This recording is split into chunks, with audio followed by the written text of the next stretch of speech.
Welcome to Practical Shamanism. I'm Katie Weatherup. I'm a former engineer with 20 years of experience working as a shamanic practitioner, and I hope to help you to connect to your personal power and magic, and to support you in living a really good life that just keeps getting better. Thank you so much for joining me.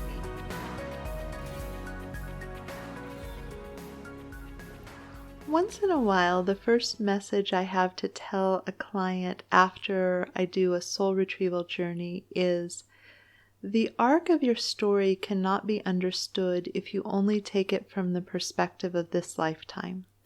And when that's the first and most important message that the guides have to offer, it usually reflects something about the person's soul contract or intention or hope about this lifetime that didn't go as they expected. And it also often reflects a way that they live their life in other lifetimes where they tried something different. So this could be someone who incarnated in a female body for many lifetimes and then decided to try on a male body, or vice versa, and it feels really weird. Or it could be someone who lived a spiritual life. They were cloistered in an order of priestesses that only showed up to do ceremony for the community on holy days. And other than that, they were kept within a garden. And they've decided that instead of vows of celibacy and poverty and all of those kind of things, they want to move through the world and have a secular life and have relationships and perhaps children and explore earning money. And on the one hand, it seemed like a really exciting adventure, but on the other hand, they are struggling because their soul, which has incredible wisdom and mastery in a lot of areas, really doesn't have as much experience with trading their time and talent for money.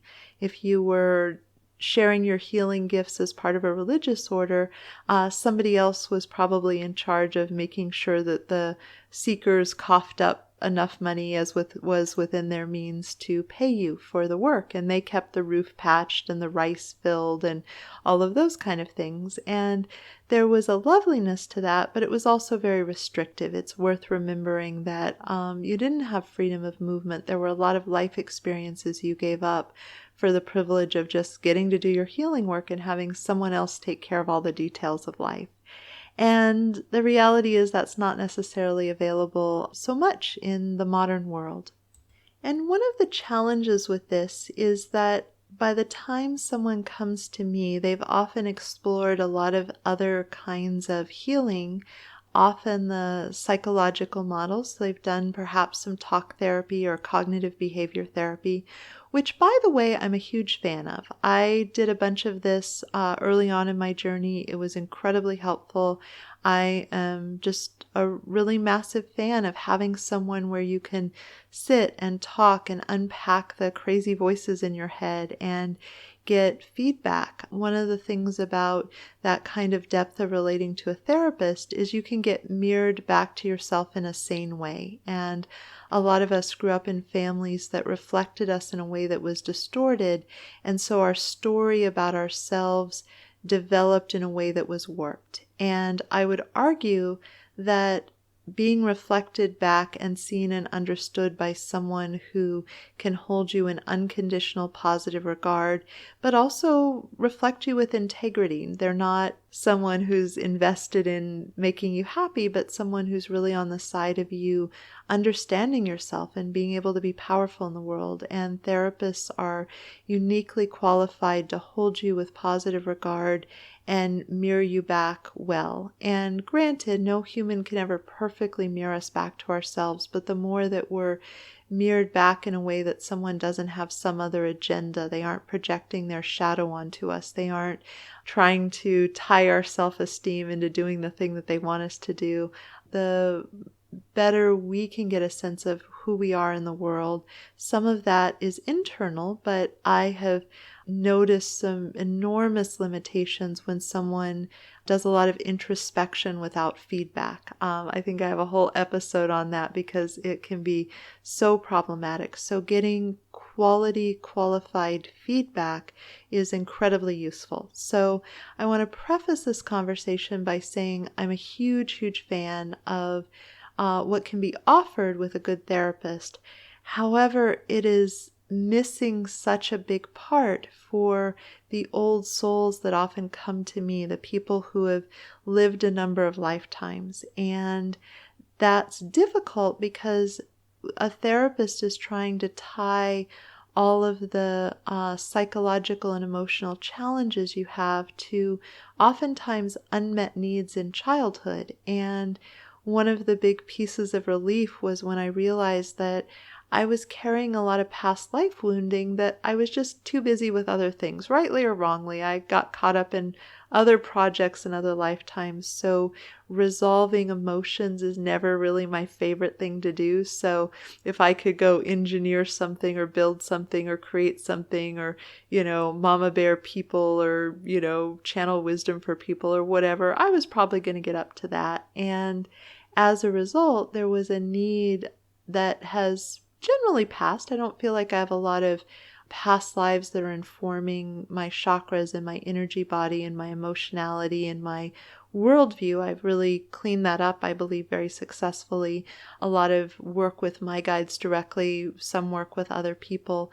But the upshot of that was realizing that my parents might have triggered a wound that I hadn't cleaned up, but that it ran into another life for its core origin because it was confusing. I really had pretty good parents. They weren't perfect, but overall I had a much more needs met childhood than I had needs not met. And one of the things that is somewhat grim, honestly, for some of my clients is the new configuration where we do these nuclear families. So back in the Middle Ages, mom was basically trying to keep you fed and keep you from falling in the fire and try to help you not die of childhood diseases. And if 50% of her children survived and she didn't die in childbirth through her fertile years, she was doing great.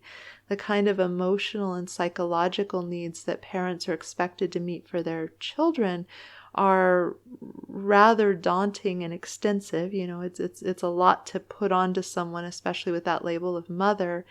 And you had the freedom of movement as a child in the Middle Ages to go play within the village. They talk about it takes a village. And, if mom had a really bad temper on certain days, you could go out the back door. And as long as you got your chores done, you could go hang with the blacksmith or the weaver or an adult that you had an affinity for that, as long as you were being pleasant and helpful and got along with them, you could hang with them. You could, go have dinner somewhere else. So we had a lot more ability to move and find affinity with adults that would nourish us in good ways. And sometimes the school system does a really good job of that, but sometimes teachers just have so many students that they're not able to provide at the level. They're kind of the next line if your family of origin isn't meeting certain needs. And so sometimes I have clients who thought that they could deal with a less qualified parent, the person who, to put it the nicest possible way, was not going to be awarded Mother or Father of the Year.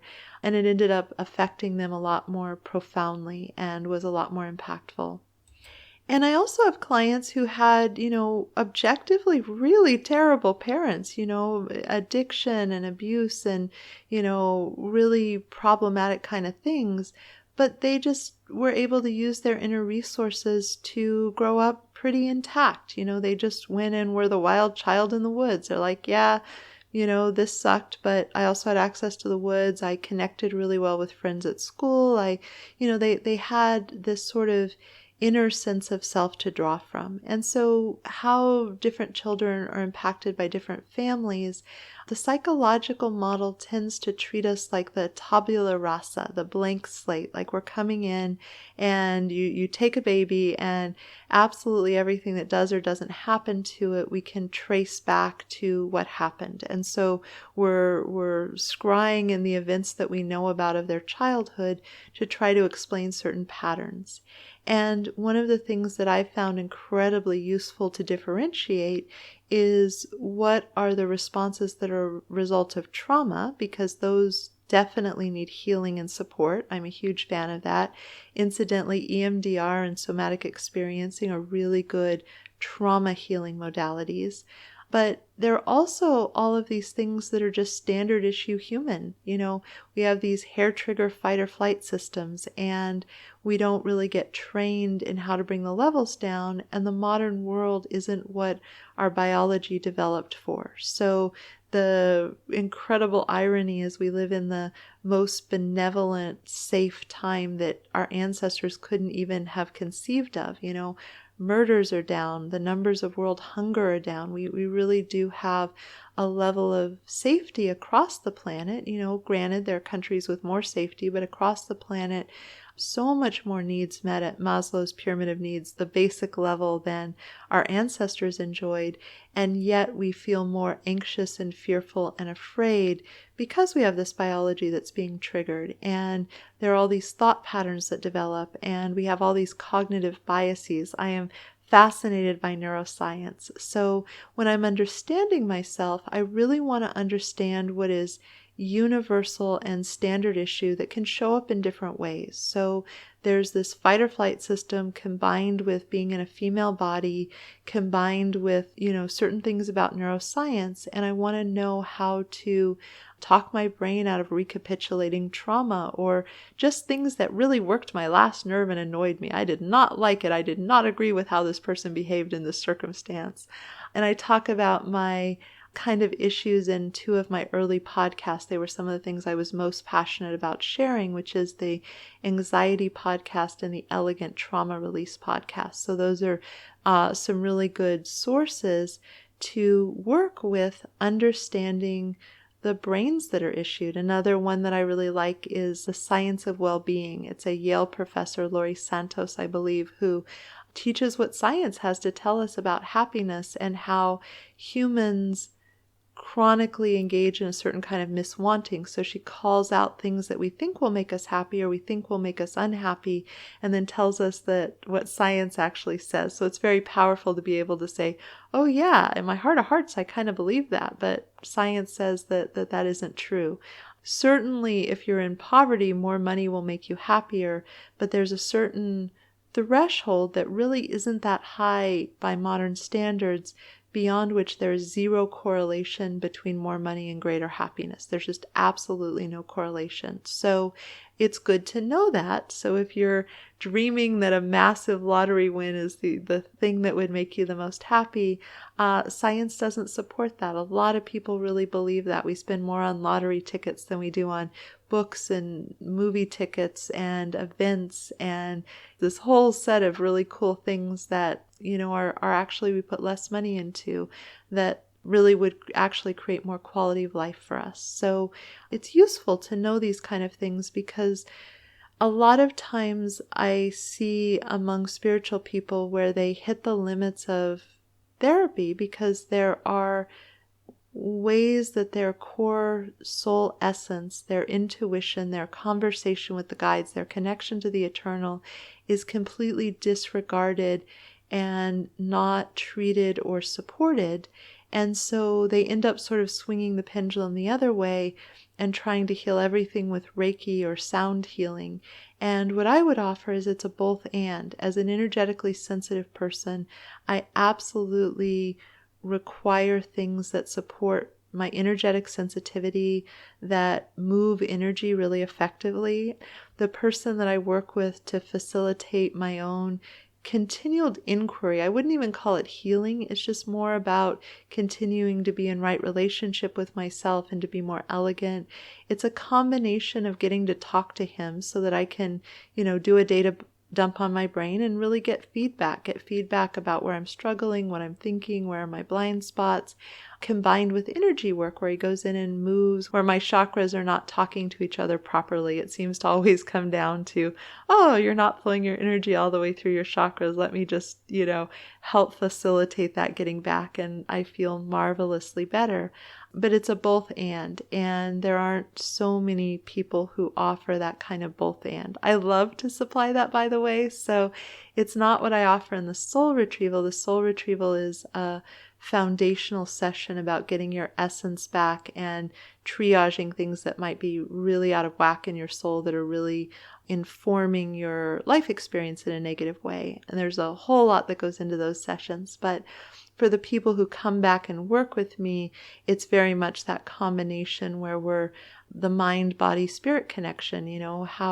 How is your mind playing nice with your soul and your essence and your energy body being kept healthy? So I uniquely love to move through all those layers, but there aren't a lot of modalities that do that. So unless you happen to have a practitioner that's super aligned, that is able to support you with all three of those, you're probably going to need to mix and match. And I want to offer this because I think that it just doesn't tell the whole story if you go just through cognitive behavioral therapy. It misleads you by giving you models that are only useful up to a certain point, and you can take things that are just true about your nature and start to understand them as being pathological in some way. So for example, I did a lot of work to unwind codependency from the archetype of the healer.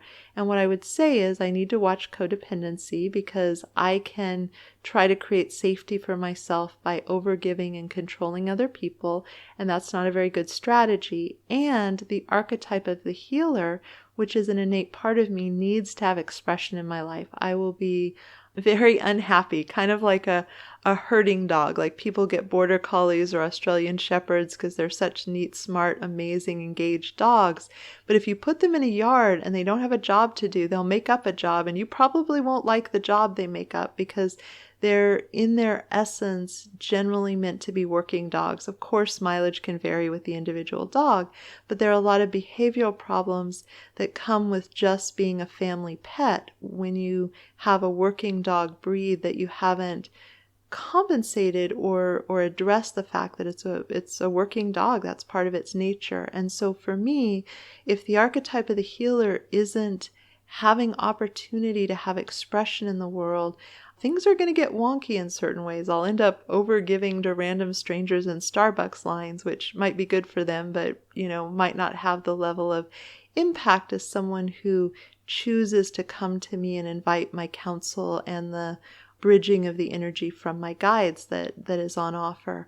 But at the same time, I know that my archetype of the healer needs adult supervision because she's a one-trick pony. She is just all about the help people to heal, help people to grow, help people to self-actualize. And, she would have me talking into this podcast long after my voice wasn't working anymore because I'm so connected and I'm so inspired and I have a lot to say, and I need to say, okay, that's enough. More than that's not kind to my voice, more than that's not kind for getting my taxes done that I was also committed to today, or whatever the thing is that is the life balance, getting the exercise I need. So what's useful for me is this bridging of the two, because no matter how evolved or spiritual or connected you are, you're still in this rather specific human biology that has a lot of motivations and pulls and chemistry messages and reactions of the brain,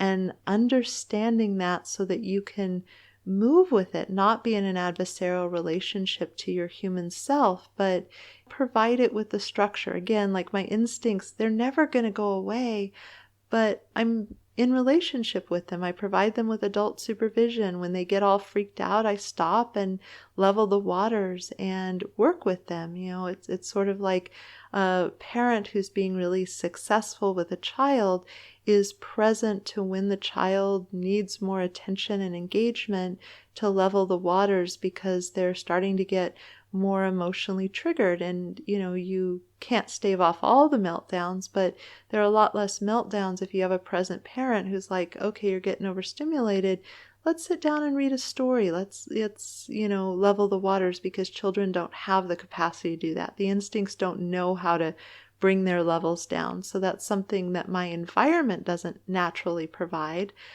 Because of not being a hunter-gatherer person, there isn't the cycle of immediate completion that would have happened in the world of the hunter-gatherer person. So I need to provide that for my instincts.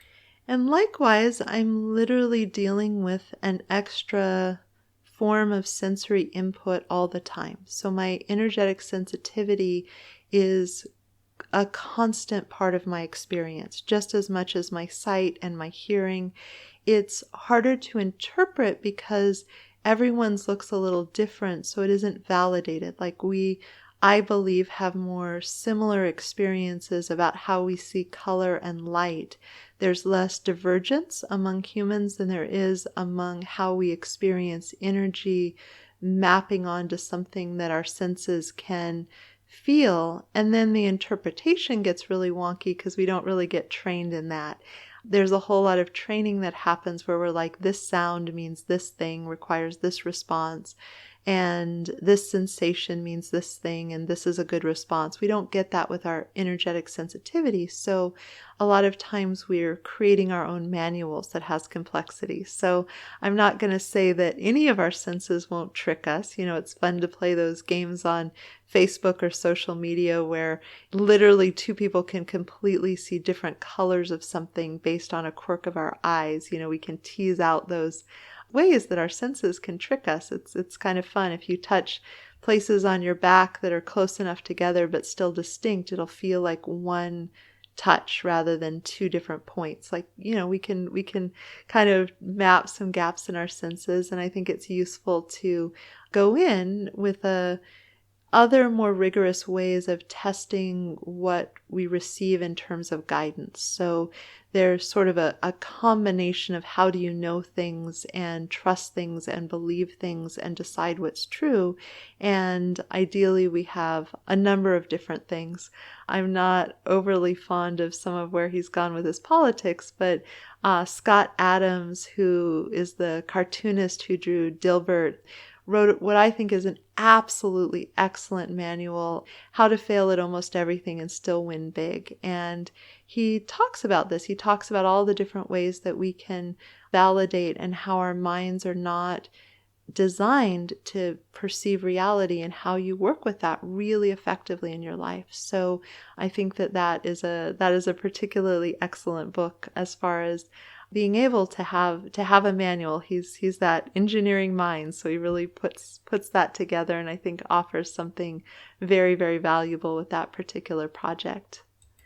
So one of the things that's kind of a big bummer about this, and I know this to be true from my own path, for such a long time I was so confused about my level of angst and suffering and unhappiness and struggle, and I just wanted so much to find the off-the-shelf version. So when I was 16, I tried to join a Christian church, which was a really particularly less functional version. There are many Christian churches that are very healthy and functional and life-affirming. The one that I stumbled randomly into was a lot of problematic kinds of things, domestic violence with the pastor toward his wife, stuff like that. So it didn't go so well, but there was such a longing for the part of me that was moved by spiritual things that I couldn't explain, my soul being called to contribution and service, and the longing, the humanitarian longing, may we all be well, the compassion for animals, these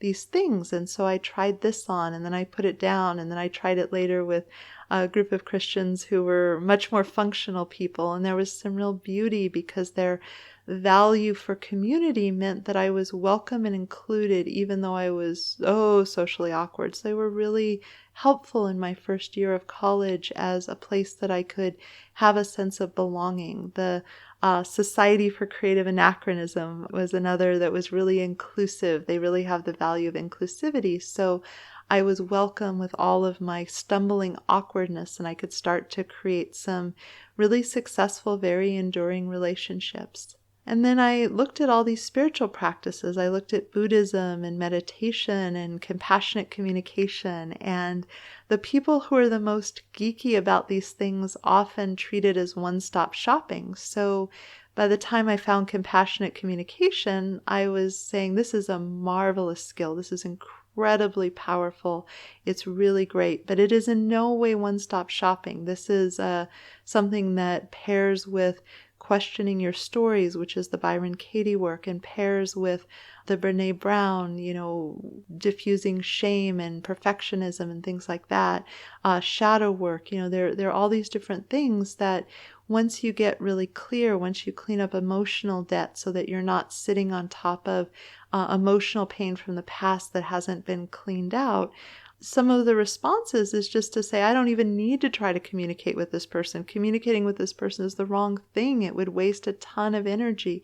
They don't have the framework. So how can I be kind and step away as efficiently as possible? And granted, there are ways to turn compassionate communication toward that. But one of the more memorable things was being at a group event and watching this couple where there was another woman who'd gotten involved in their relationship, and the wife was not okay with it, and the husband really wanted it, and for some reason they were trying to process it, in the middle of a public circle. So I got to be the fly on the wall of the conversation, and the wife was trying to be heard by these two people about her pain and how it was affecting her.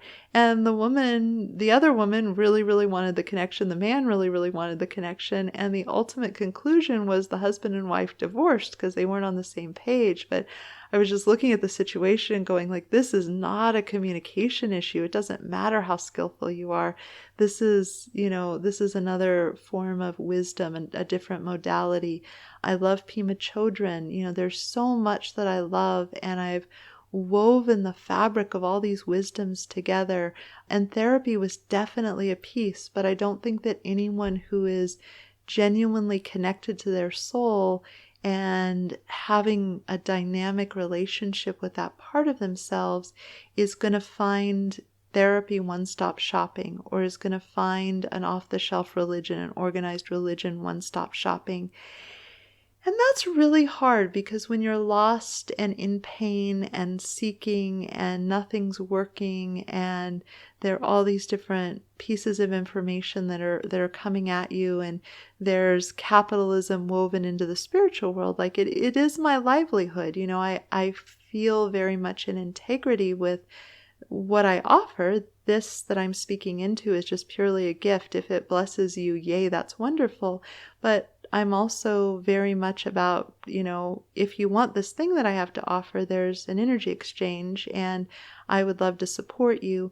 I've been successful enough in my practice that I can really stand in what I offer, and all my sessions book up. So I'm not trying to knock anyone off their center and get them to come to me because I have a financial agenda, but not everybody is in that place. And they're also just people who genuinely 100% believe in what they're offering and don't necessarily have the maturity to trust the wisdom of people to move forward or move back. Like, I have a lot of faith in my clients' ability to have good discernment, to check in with themselves. In fact, a lot of people kind of reach out like, please tell me that this will be good for me. And I'm like, I put a lot of information up. You can listen to hours and hours and hours of me talk, and I trust that if you get quiet, you'll make a good decision for yourself.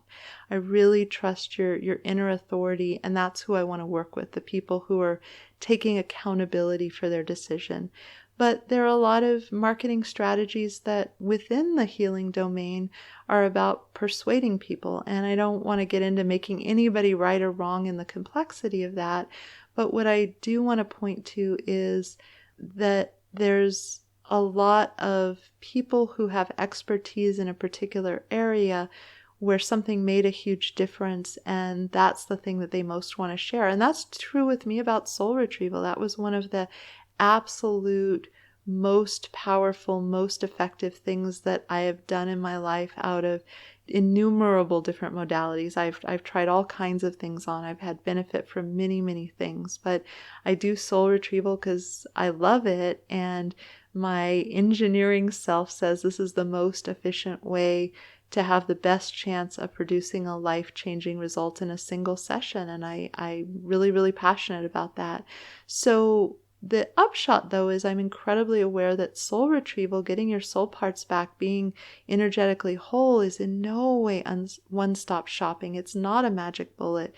If you have, post-traumatic stress syndrome and it's messing with your brain, sure, you'll be more resourced if you have your soul parts back, but that's going to need some facilitation. If there's a form of mental illness that you're struggling with, I'm not qualified to help someone with schizophrenia. I can clear entities and attachments and help their energy field be more coherent, and that's useful if that's something that someone's dealing with, and the psychological model doesn't provide that. But oh my goodness, that is not going to fix schizophrenia in someone who is, at that level. It can only supplement. So I was really bummed. I spent a lot of years trying to find the perfect guru or teacher or person that was going to save me having to really weave a coherent fabric. And a lot of what I'm doing in the podcast is hopefully giving you things that I've woven together, things that I've taken all of these different pieces that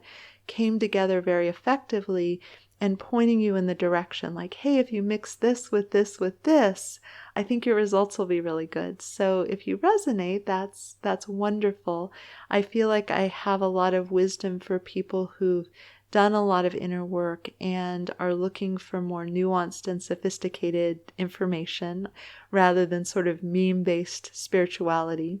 There's nothing wrong with spiritual wisdom that's tried to simplify into like one statement, but I don't find it particularly useful, be kind to people or have more gratitude. Like, those are good markers. Drink more water might be even more useful than those. But at the end of the day, I'm all about the wholeness of this dynamic nature of human spirit and human animal and the energy body that brings the two together, and having those all play for the same team to create a rather extraordinary experience that is aligned for your human self and aligned for your soul self, and that doesn't hurt anybody else along the way, that moves in the world in a way that isn't adversarial to the rest of the world. So there's a lot that goes into this, but I just want to acknowledge how much grief there can be about not having a guru or one-stop shopping, that there are many pieces of wisdom that probably need to come together.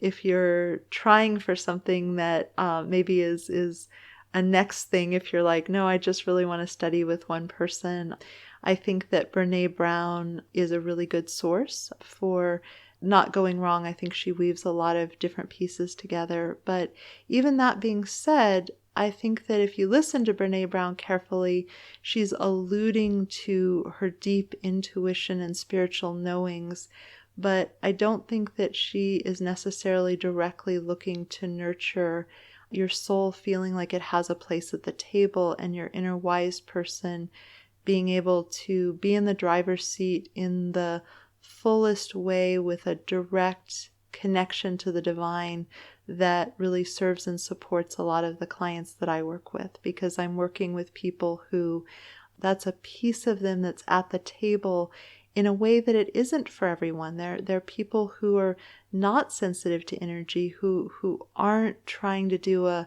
complicated incarnation of some kind.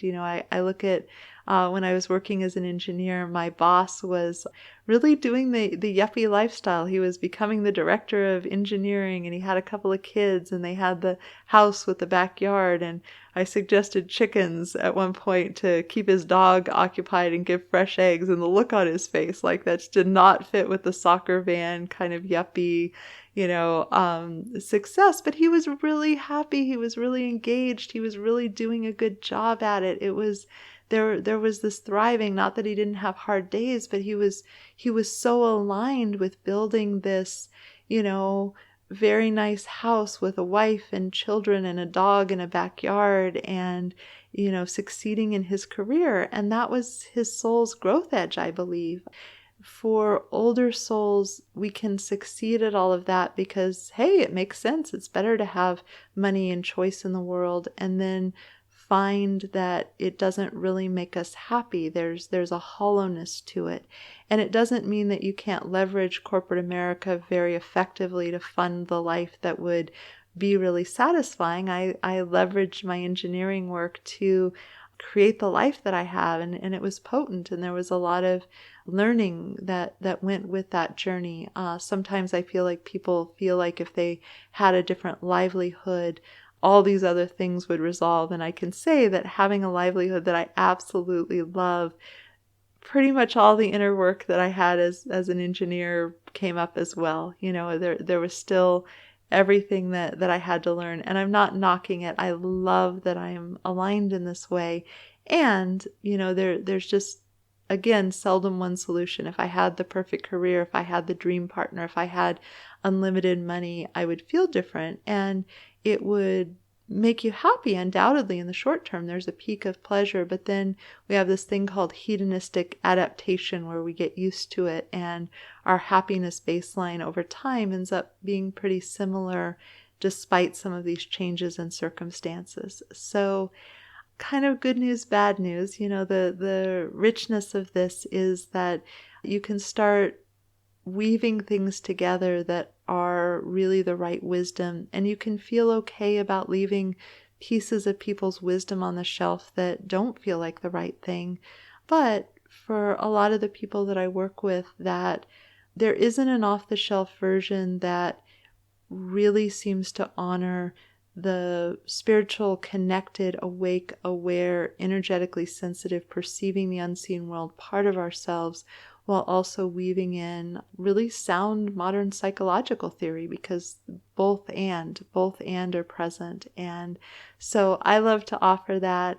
But of course, I don't think that my wisdom is everything that you could possibly need. So I want to invite you to draw from different places and to weave things together in a way that is ultimately getting you your secret sauce and getting you your manual, the care and feeding of you, that are the principles that, if you keep leaning into them and being present to them, seem to work really well. Some of mine are, I do a lot better if I get the right amount of sleep, and going light on gluten means I have less seasonal allergies, and providing with my instincts with adult supervision is really, really important. And if I'm getting really judgy of other people, I really need to turn it around and see where I'm judging myself and trying to, dismantle that.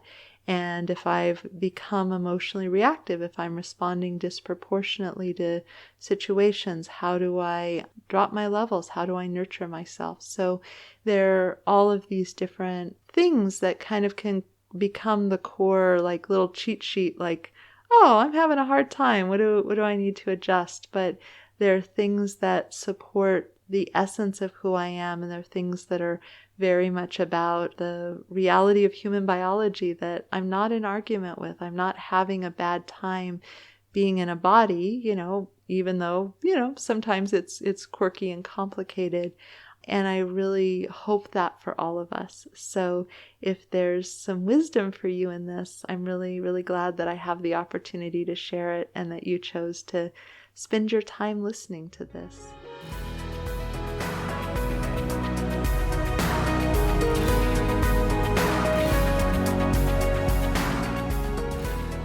Thank you so much for joining me. To learn more about me and my work, please visit my website at handsoverheart.com.